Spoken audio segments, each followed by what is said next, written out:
हे जे काही सीजफायर झालं त्यात अमेरिकेने कशी काय घोषणा केली, हे जे सगळे तर्क रोजच्या रोज हे जे आपल्याला ऐकायला मिळते तेच यशवंत सिन्हा बोलतात.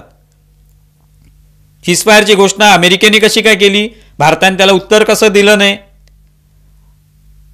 काश्मीरमधला दहशतवाद जो तो अजून थांबलेला कसा नाही, 370 कलम म्हटल्यानंतर सुद्धा दहशतवाद कसा आहे, पाकिस्तान कसा त्याच्यामध्ये अजूनही यशस्वी ठरतोय दहशतवाद निर्माण करण्यामध्ये. आणि मग दहशतवाद जर संपलेला नसेल तर मग आत्ता नेमका हल्ला करून काय दहशतवाद संपणार आहे. मग तुम्ही अशा पद्धतीने पाकिस्तानला इशारा तरी कशाला देताय की आता जर दहशतवादी घटना घडली तर तुम्हाला धडा शिकवू, म्हणजे याचा अर्थ दहशतवादी घटना घडणारच आहे. मग ती घडणार कशी आहे जर तुम्ही एवढे सक्षम आहात तर, आणि 370 कलम हटवलंय तर.